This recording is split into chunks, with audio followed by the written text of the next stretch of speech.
ಬಾಯ್ ನ್ಯೂಸ್ಗೆ ಸ್ವಾಗತ.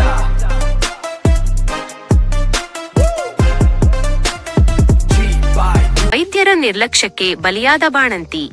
ಚಿಂತಾಮಣಿಯಲ್ಲಿ ತಡರಾತ್ರಿ ನಡೆದಿದ್ದೇನು? ಇಬ್ಬರು ಹಸುಗೂಸುಗಳನ್ನು ಬಿಟ್ಟು ಮರೆಯಾದ ತಾಯಿ. ಚಿಂತಾಮಣಿಯಲ್ಲಿ ವೈದ್ಯರ ಬೇಜವಾಬ್ದಾರಿತನಕ್ಕೆ ಬಾಣಂತಿಯೊಬ್ಬರು ಬಲಿಯಾಗಿದ್ದಾರೆ. 2 ತಿಂಗಳ ಮಗುವನ್ನು ಎದೆಗಪ್ಪಿಕೊಳ್ಳಬೇಕಿದ್ದ ತಾಯಿ ವೈದ್ಯರ ಎಡವಟ್ಟಿನಿಂದ ಹೆಣವಾಗಿ ಹೋಗಿದ್ದಾರೆ. ಶಸ್ತ್ರಚಿಕಿತ್ಸೆ ಮಾಡಿ ಮನೆಗೆ ಕಳಿಸಿದ ಮೇಲೆ ಕಾಣಿಸಿಕೊಂಡ ನೋವು ಆಕೆಯ ಜೀವವನ್ನೇ ಹರಣ ಮಾಡಿದೆ. ಚಿಂತಾಮಣಿ ತಾಲೂಕಿನ ಬಟ್ಲಹಳ್ಳಿ ಗ್ರಾಮದಲ್ಲಿ ಈಗ ಸ್ಮಶಾನ ಮೌನ ಆವರಿಸಿದೆ. 24 ವರ್ಷದ ನರ್ಮದಾ ಎಂಬುವವರು ಸರ್ಕಾರಿ ಆಸ್ಪತ್ರೆಯ ವೈದ್ಯರ ನಿರ್ಲಕ್ಷ್ಯಕ್ಕೆ ಪ್ರಾಣ ಕಳೆದುಕೊಂಡಿದ್ದಾರೆ. ಕೇವಲ 2 ತಿಂಗಳ ಹಿಂದೆಯಷ್ಟೇ ಗಂಡು ಮಗುವಿಗೆ ಜನ್ಮ ನೀಡಿದ್ದ ನರ್ಮದಾ ಸುಂದರ ಸಂಸಾರದ ಕನಸು ಕಂಡಿದ್ದರು. ಆದರೆ ವಿಧಿ ಆಟವೇ ಬೇರೆಯಾಗಿತ್ತು. ಕೆಲ ದಿನಗಳ ಹಿಂದೆ ಕುಟುಂಬ ನಿಯಂತ್ರಣ ಶಸ್ತ್ರಚಿಕಿತ್ಸೆಗೆ ಒಳಗಾಗಿದ್ದ ನರ್ಮದಾ 2 ದಿನಗಳ ಹಿಂದೆಯಷ್ಟೇ ಡಿಸ್ಚಾರ್ಜ್ ಆಗಿ ಮನೆಗೆ ಮರಳಿದ್ದರು. ಆದರೆ ಶನಿವಾರ ರಾತ್ರಿ ಶಸ್ತ್ರಚಿಕಿತ್ಸೆಯಾದ ಜಾಗದಲ್ಲಿ ವಿಪರೀತ ನೋವು ಕಾಣಿಸಿಕೊಂಡಿದೆ. ತಕ್ಷಣ ಅವರನ್ನ ಚಿಂತಾಮಣಿ ನಗರದ ಸರ್ಕಾರಿ ಮಹಿಳಾ ಮತ್ತು ಮಕ್ಕಳ ಆಸ್ಪತ್ರೆಗೆ ದಾಖಲಿಸಲಾಯಿತು. ಆದರೆ ಚಿಕಿತ್ಸೆ ಫಲಕಾರಿಯಾಗದೆ ನರ್ಮದಾ ಕೊನೆಯುಸಿರೆಳೆದಿದ್ದಾರೆ. ನರ್ಮದಾ ಸಾವಿನ ಸುದ್ದಿ ತಿಳಿಯುತ್ತಿದ್ದಂತೆ ಕುಟುಂಬಸ್ಥರ ಆಕ್ರೋಶ ಕಟ್ಟೆಯೊಡೆದಿದೆ. ಆಸ್ಪತ್ರೆ ಮುಂದೆ ಶವವನ್ನಿಟ್ಟು ತಡರಾತ್ರಿ ಇಡೀ ಹೈಡ್ರಾಮಾ ನಡೆದಿದೆ. ನಮ್ಮ ಮಗಳ ಸಾವಿಗೆ ವೈದ್ಯರ ನಿರ್ಲಕ್ಷ್ಯವೇ ಕಾರಣ ಎಂದು ಪೋಷಕರು ಕಣ್ಣೀರು ಹಾಕುತ್ತಿದ್ದಾರೆ. ಅಷ್ಟೆಲ್ಲ ರಾದ್ಧಾಂತ ನಡೆದರೂ ಸಂಬಂಧಪಟ್ಟ ವೈದ್ಯರು ಸ್ಥಳಕ್ಕೆ ಬಾರದೇ ಇರುವುದು ಜನರ ಆಕ್ರೋಶಕ್ಕೆ ತುಪ್ಪ ಸುರಿದಂತಾಗಿದೆ. ವಿಪರ್ಯಾಸವೆಂದರೆ ಉನ್ನತ ಶಿಕ್ಷಣ ಸಚಿವ ಎಂಸಿ ಸುಧಾಕರ್ ಅವರ ತವರು ಕ್ಷೇತ್ರದಲ್ಲೇ ಇಂತಹ ದಾರುಣ ಘಟನೆ ನಡೆದಿದೆ. ಇಬ್ಬರು ಹಸುಗೂಸುಗಳು ಈಗ ತಾಯಿ ಇಲ್ಲದ ಅನಾಥವಾಗಿವೆ. ನ್ಯಾಯ ಸಿಗುವವರೆಗೆ ನಾವು ಹೋರಾಟ ಬಿಡುವುದಿಲ್ಲ ಎಂದು ಗ್ರಾಮಸ್ಥರು ಎಚ್ಚರಿಸಿದ್ದಾರೆ. ಸರ್ಕಾರಿ ಆಸ್ಪತ್ರೆಗಳಲ್ಲಿ ಬಡವರ ಜೀವಕ್ಕೆ ಬೆಲೆಯೇ ಇಲ್ಲವೇ? ವೈದ್ಯರ ಎಡವಟ್ಟಿಗೆ ಇನ್ನೆಷ್ಟು ಜೀವಗಳು ಬಲಿಯಾಗಬೇಕು? ಸಂಬಂಧಪಟ್ಟ ಅಧಿಕಾರಿಗಳು ಇನ್ನಾದರೂ ಎಚ್ಚೆತ್ತುಕೊಂಡು ತಪ್ಪಿತಸ್ಥ ವೈದ್ಯರ ವಿರುದ್ಧ ಕ್ರಮ ಕೈಗೊಳ್ಳುತ್ತಾರಾ ಕಾದು ನೋಡಬೇಕಿದೆ.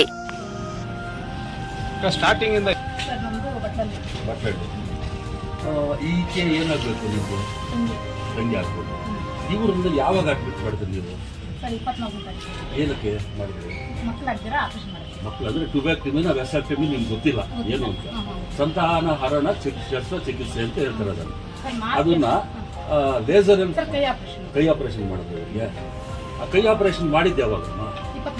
24 ತಾರೀಕು ಇವ್ರು ಆರಾಮಾಗಿದ್ದೀರಾ?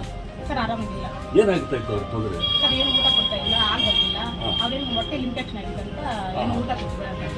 ಊಟ ಕೊಡ್ತಾ ಇಲ್ಲ. ಊಟ ಕೊಡ್ಲಿಲ್ಲ ಅಂತ ಎಷ್ಟು ದಿವಸ ಆಯ್ತು ಹೇಳಿದ್ ನಿಮಗೆ? ಅವ್ರು ಎಷ್ಟು ದಿವಸದಿಂದ ಅವ್ರನ್ನ ಉಪವಾಸ ಇಟ್ಬಿಟ್ರು? ಗ್ಲೂಕೋಸ್ ಅಲ್ಲಿ ಆಗ್ತಾ ಇದ್ರ? ಗ್ಲೂಕೋಸ್ ಇಂಜೆಕ್ಷನ್ಸ್ ಅದೇನನ್ನ ಇದ್ರು ಅವ್ರು ಕೊಡ್ತಾ ಇದ್ರು. ಅಂದ್ರೆ ನಿಮಗೆ ಇವ್ರು ಗೌರ್ಮೆಂಟ್ ಅವರು ಪ್ರೊವೈಡ್ ಏನೋ ಮಾಡ್ತಾ ಇಲ್ಲ, ಎಲ್ಲ ನೀವು ಲೋಕಲ್ ಪರ್ಚೇಸ್ ಮಾಡ್ಕೊಂಡು ಆ ಅಮ್ಮನಿಗೆ ನೀವು ಹಾಕ್ತಾ ಇದ್ರು. ಅವ್ರು ಬರ್ಕೊಟ್ಟೆ ನಾವು ಆಚೆ ಕೊಡ್ತಾ ಇದ್ರು ನೋಡಿ. ಯಾಕೆಂದ್ರೆ ಹೇಳಿದ್ರೆ ಗೌರ್ಮೆಂಟ್ ಹಾಸ್ಪಿಟಲ್ ಬೇರೆ ಕಡೆ ಬರ್ಕೊಡೋದು ಅಂತ ಸರ್ಕಾರ ನಿಯಮ ಇದೆ, ಆಮೇಲೆ ಸರ್ಕ್ಯುಲರ್ಗಳಿದೆ. ಆ ಸರ್ಕ್ಯುಲರ್ಗಳನ್ನ ಪಕ್ಕಾ ವೈಲೇಷನ್ ಮಾಡಿದ್ದಾರೆ ಅಂತ ಹೇಳ್ಬಿಟ್ಟು ಅವ್ರ ಬಾಯಿನಲ್ಲಿ ಹೇಳ್ತಾ ಇದ್ದಾರೆ. ಆಮೇಲೆ ಇವರನ್ನ ಯಾವತ್ತು ಹೆಚ್ಚು ಕಮ್ಮಿ ಜಾಸ್ತಿ ಸೀರಿಯಸ್ ಆಯ್ತು. ಏನೋ ಸಾಯಂಕಾಲ ಸೀರಿಯಸ್ ಆಯ್ತಾ? ಏನ್ ಹೇಳ್ತಾ ಇದ್ರು ಅವ್ರಿಗೆ? ನೀವು ನಿಮ್ಗೆ ಏನ್ ಹೇಳಿದ್ರು? ಈ ಅಮ್ಮ ಭಕ್ತರು ತೆಲುಗುವನ್ನು ಚಪ್ಪಂತ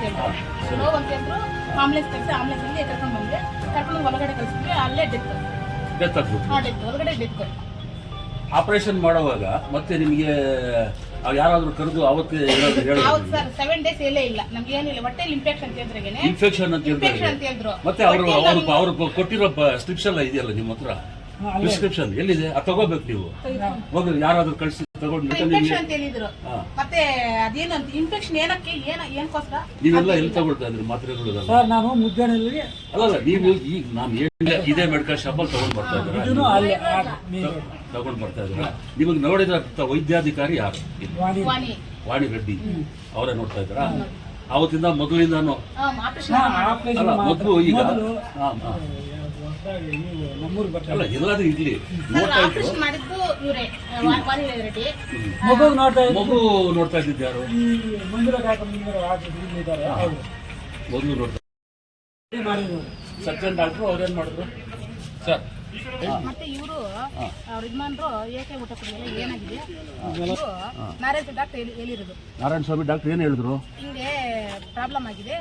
ಕರಿ ಕಟ್ ಮಾಡಿದ್ದಾರೆ, ಊಟ ತಿನ್ನ ಕರಿ ಕಟ್ ಆ, ಮಾಡಿದ್ದಾರೆ, ಅನ್ನನಾಳನ್ನ ಕಟ್ ಮಾಡಿದ್ದಾರೆ ಅಂತ. ಕರಳು ಅಂತ ಹೇಳಿದ್ರೆ ಅನ್ನನಾಳದ್ದು ಕರಳು ಅನ್ನಲದ್ದು ಕಟ್ ಅದು ಮಾಡಿದ್ದಾರೆ. ಕಟ್ ಮಾಡಿಬಿಟ್ಟಿದ್ದಾರೆ. ಮತ್ತೆ ಅದನ್ನ ಅವ್ರ ಕೈಲಿ ಆಗ್ದಿರ ಅವ್ರು ಹೇಳ್ದಿರ ನಿಮ್ಗೆ ಈ ತರ ಮಾಡ್ತಾ ಇದ್ದಾರೆ. ಡಾಕ್ಟ್ರು ಕಟ್ ಮಾಡಿದ್ದಾರೆ. ನಮ್ಮನ್ನ ಕರ್ಕೊಂಡೋಗಿ ನಾನು ಪೈಪ್ ಹಾಕಿ ಜೈಂಟ್ ಹಾಕಿದೀನಿ ಅಂತ ಅವರು ಮತ್ತೆ ಅದನ್ನ ಅನ್ನನಾಳನ್ನ ಮತ್ತೆ ಜೀವನ ಮಾಡಿ ಮತ್ತೆ ಆಪರೇಷನ್ ಮಾಡಿದ್ವಿ ಅಂತ ಹೇಳ್ಬಿಟ್ಟು ಅವರು ನಾರಾಯಣ ಸ್ವಾಮಿ ಸರ್ಜರಿ ಆಗೋಗ್ಬಿಟ್ಟಿತ್ತು ಪೇಷಂಟ್. ಮಾಟ್ಲೆಲ್ಲ ಆಗ್ತಾಯಿದೆ, ಸೀರಿಯಸ್ ಆಗಿತ್ತು. 4ನೇ ತಾರೀಕು ಬಂದಿಲ್ಲ. ಆಪ್ರೇಷನ್ 6 ಗಂಟೆಗಿತ್ತು. ನಮ್ದು 2ನೇದು ಆಪ್ರೇಷನ್ ಹಾಸ್ಪಿಟಲ್. 2ನೇದಾಗಿ 4ನೇದು ಮಾಡಿರೋದು ಆಪ್ರೇಷನ್. ಆಪ್ರೇಷನ್ಗೆ ಬಂದಾಗ ದೊಡ್ಡ ಆಪ್ರೇಷನ್ ಅಂತ ಮಾಡ್ಯಾವ. ದೊಡ್ಡ ಆಪ್ರೇಷನ್ ಅಂತ ಮಾಡಿ ಇಲ್ಲೆಲ್ಲ ತೂತಕ್ಕೆ ಎಲ್ಲ ಇಟ್ಟಿದ್ದಾರೆ. ಮತ್ತು ಇದು ಏನಪ್ಪ ಅಂತ ಆಯ್ತಾ. ಮತ್ತು ಮನೆಗೆ 14 ಮಾತಾಡ್ಬಿಟ್ಟು ಇಲ್ಲೇ ಮಾಡ್ತಾರೆ, ಚಿಕ್ಕಬಳ್ಳಾಪುರ ಮಾಡ್ತಾರೆ. ಹಂಗೆ ನಮಗೆ ಬಾಡಿನ ಎಲ್ಲಿ ನಾವು ದಫನ್ ಮಾಡ್ಕೊಳ್ತೀವಿ.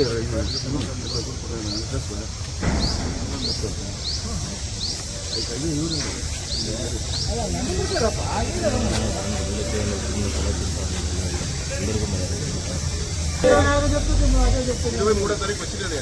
23వ తారీఖు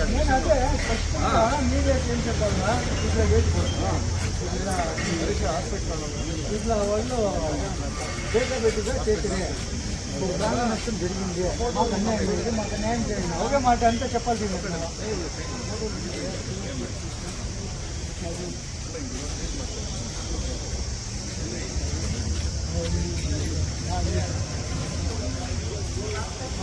ಅದನ್ನ ನಮ್ಮ ಗಮನಕ್ಕೆ ತಿಳಿಸಿಲ್ಲ. ಆ ಹುಡುಗಿ ಪ್ರಜ್ಞೆ ಬಂದಾಗ ಹಿಂಗೆ ನಡೆದಿದೆ, ಮಾತಾಡ್ತಿದ್ರು, ನನಗೇನೋ ಕೆಟ್ಟಾಗಿದೆಯಂತೆ, ನಾನು ಸತ್ತೋಗ್ತೀನಂತೆ ಅಂತ ಮಾತಾಡೋರು ಇವ್ನಿಗೆ ಹೇಳಿದ್ದಾರೆ ಪ್ರಜ್ಞೆ ಬಂದಾಗ.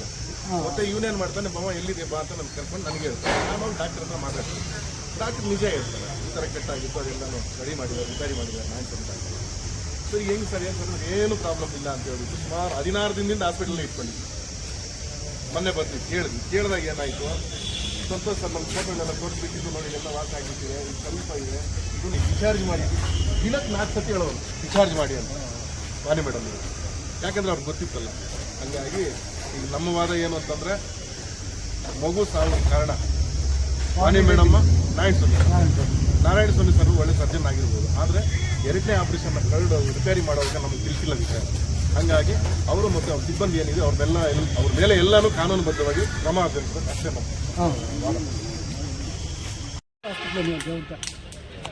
దీనికన్నా వాళ్ళని బచ్చిగా చూస్తారు. ఈ కోచ్ ముందు కూబెట్టి దీనికి ఆడతాయి.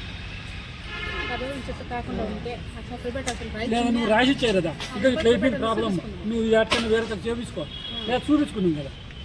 లేదు మేము అన్నీ బాగా చేసేసినాము, మేము నీట్గా చేసేసినాము, చేసేసినాం నారాయణ డాక్టర్ కన్నా వీళ్ళంతా స్కానింగ్ చూపిస్తుంటే స్కానింగ్ రాసి ఒప్పుకోదు. కరెక్ట్గా 7:30 అయింది మామ భోజనం.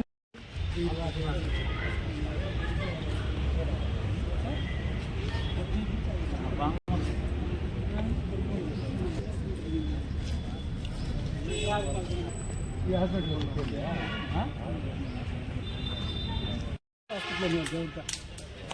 దీనికన్నా వాళ్ళని బచ్చిగా చూస్తారు. ఈ కోచ్ ముందు కూబెట్టి దీనికి ఆడతాయి. లేదా నువ్వు రాసిచ్చాయి కదా, ఇక్కడ ఇట్లా అయిపోయింది ప్రాబ్లం, నువ్వు ఎట్లా వేరే చేపించుకో, లేదా చూపించుకున్నాం కదా. లేదు మేము అన్నీ బాగా చేసేసినాము, మేము నీట్గా చేసేసినాం నారాయణ డాక్టర్ కన్నా వీళ్ళంతా స్కానింగ్ చూపిస్తుంటే స్కానింగ్ రాసి ఒప్పుకోదు. కరెక్ట్గా 7:30 అయింది మామ భోజనం.